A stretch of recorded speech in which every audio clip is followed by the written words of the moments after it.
हालात की सलाखों के पीछे से मैं उसे नमाज पढ़ता देख रहा था।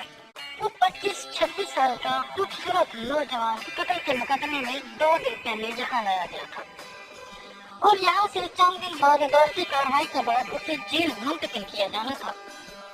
उसके खिलाफ केस काफी मजबूत था, इसलिए गुमान गालिब था कि 1-2 पेशियों के बाद उसे सजाए मौत सुना दी जाएगी। मैं चूंकि एक पुलिस वाला हूँ और पहले दिन से ही मेरा रवैया और लहजा उसके साथ काफी सख्त रहा था, लेकिन उसके लबों पर हमेशा एक दिन मोह लेने वाली मुस्कुराहट होती थी और वो हमेशा मुझे बड़ा समझते हुए बड़े अदब और नरम लहजे में मुझसे बात करता था और मुझ जैसा सख्त इंसान भी 2 दिन में ही उसके अच्छे अखलाक के सामने हार गया था।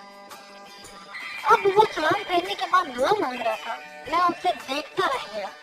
वो इस तरह आजिज़ी से दुआ मांग रहा था कि यूं लगता कि जैसे वो जिससे मांग रहा है वो उसके बिल्कुल सामने बैठा हुआ है। दुआ के बाद उसकी नजर मुझ पर पड़ी तो उसके लबों पर फिर वही मुस्कुराहट नमूदार हुई। लौटकर मेरे पास आया और हमेशा की तरह मेरा हाल अहवाल पूछा।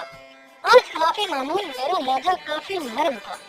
बातों के दौरान मैंने उससे पूछा कि वाकई तुमने कत्ल किया है, क्योंकि मुझे तुम्हारी मासूमियत से लग नहीं रहा कि तुम कत्ल कर सकते हो। कहने लगा, एक इंसान का कत्ल पूरी इंसानियत का कत्ल है, तो फिर मैं ऐसा घिनौना जुर्म कैसे कर सकता हूँ? तो मैंने कहा, फिर मैंने सवालिया नजरों से उसकी तरफ देखा। कहने लगा, जब अल्लाह इस दुनिया में किसी को इख्तियारात देता है ना, तो अक्सर लोग भूल जाते हैं कि ये इख्तियारात अल्लाह ताला की तरफ से अमानत है। वो उन सबको अपने कमाल और हक समझ बैठते थे। मेरे साथ भी कुछ ऐसा ही हुआ है। हमारे इलाके में एक बाअसल इंसान ने कत्ल कर दिया और इत्तेफाक से मैं वहाँ से चंद कदम दूर ही खड़ा था। उसने इंसान मुझ पर लगा दिया। झूठे गवाह भी तैयार कर लिए गए और मैं यहाँ पहुँच गया। मुझे खैर दुख सा हुआ, तो मैंने कहा, तुम्हारे घर वालों में से किसी ने कुछ नहीं किया? कहने लगा, घर वालों ने अपनी सी कोशिश की, लेकिन वही बात, इस माशरे में लोग भी डर के मारे उसी का साथ देते हैं जो ताकतवर हो। और फिर से मुस्कुराया। उसके सुकून को देखकर मुझे हैरत होती थी। मैंने कहा, तुम्हें डर नहीं लगता कि हो सकता है कुछ दिनों तक तुम्हें सजाए मौत की सजा सुना दी जाए? कहने लगा, इंशाअल्लाह मुझे कुछ नहीं होगा। मैंने उसके आगे अपनी अर्जी रख दी है, जिसके सामने बड़े से बड़े बादशाह की भी कोई हैसियत नहीं। उसने पुरयकीन लहजे में जवाब दिया। मैंने फिर सवालिया नजरों से उसे देखा। कहने लगा, मैं अपने अल्लाह से बात कर रहा हूँ। उसे मेरी बेगुनाही का इल्म है और वो मुझे कुछ नहीं होने देगा। उसके हर लफ्ज से मोहब्बत टपक रही थी। मैंने पूछा, तुम्हें यकीन है कि तुम्हारी दुआ कबूल हो जाएगी? अगर ऐसा ना हुआ तो? कहने लगा, जब उससे मांगा जाता है तो फिर शक में नहीं पड़ते कि वो कबूल करेगा या नहीं करेगा। बस सब कुछ फिर उसी पर छोड़ देते हैं और इंतजार करते हैं। उसके लहजे में यकीन ही यकीन था। मैं बस उसके चेहरे को तकता रह गया कि इससे पहले तो इतना अल्लाह पर यकीन शायद ही किसी ने देखा हो। इस बातचीत के बाद 3 दिन गुजर गए। इस दौरान उसके घर वाले भी उससे मिलने आए थे। वो अपने वालिदैन का अकलौता बेटा था। माँ का रो रो कर बुरा हाल था, लेकिन उसके सुकून में कोई कमी न आई। वो मुसलसल समझाता रहा कि मैंने अल्लाह के सामने अपनी अर्जी रख दी है। उसे पता है कि मैं बेगुनाह हूँ। आप देख लेना कि मुझे कुछ नहीं होगा।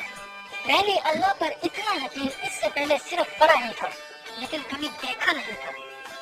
मेरे दिल में अब उसके लिए अकीदत के जज्बात पैदा होना शुरू हो गए। शायद अल्लाह की मोहब्बत होती ही ऐसी है कि पत्थर दिल को भी पिघला देती है। और फिर जब उसे अदालत में पेश किया जाना था, उससे एक दिन पहले एक अजीब वाक़या हुआ। जिस शख्स ने खुद कत्ल करके इल्जाम इस लड़के पर लगाया था, वो अपनी बीवी और इकलौते बच्चे के साथ गाड़ी में कहीं जा रहा था और उसे अचानक एक खौफनाक हादसा पेश आया, जिसके नतीजे में उसकी बीवी और बच्चा तो मौके पर ही जाँ बहक हो गए, जबकि इसे शदीद जख्मी हालत में अस्पताल मुंतकिल कर दिया गया। काफी घंटों बाद होश में आया तो उसे बीवी और बच्चे के मरने की खबर मिली, तो उसकी हालत मजीद बिगड़ गई। इसी जानकारी के आलम में उसे कुछ याद आया। उसने चीख कर करीब मौजूद डॉक्टर को उसकी वीडियो बनाने का कहा।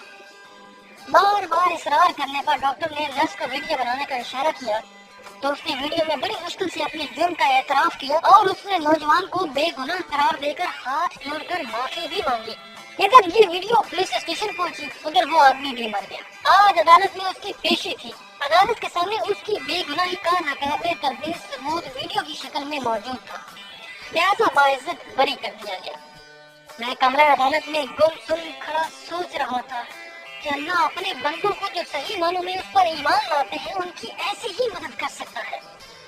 اس کی ہتھکڑیاں کھول دی گئی تھی، ماں روتے ہوئے اس سے لپٹ گئی، باپ کی آنکھوں میں بھی آنسو تھے، آج اس کی آنکھوں میں بھی آنسو تھے۔ شاید اس وجہ سے اللہ نے اسے ان حالات میں تنہا نہیں چھوڑا اور اس طرح سے اس کی مدد کی تھی جس کا کسی کو گواہ تک نہ تھا۔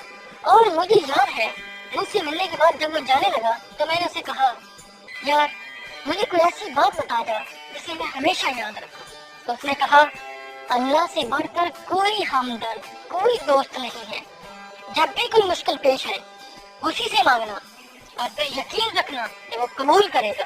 وہ محض کسی سوچ یا تصور کا نام نہیں ہے، وہ اس وقت بھی ہمارے ساتھ ہے، وہ شہرت سے زیادہ قریب ہے، وہ ہمیں دیکھتا رہتا ہے کہ مشکل میں ہمارا رد عمل کیا ہوگا، اور جو اس سے مانگ کر شک میں نہیں پڑتے اللہ بھی انہیں کبھی تنہا نہیں چھوڑتا، ایسے طریقوں سے ان کی مدد کرتا ہے۔ اب وہ واپس چل رہا تھا اور مجھے یوں محسوس ہو رہا تھا کہ جیسے میں آج مسلمان ہوں، کہ جیسے آج میں نے اپنے اللہ کو پا لیا ہے۔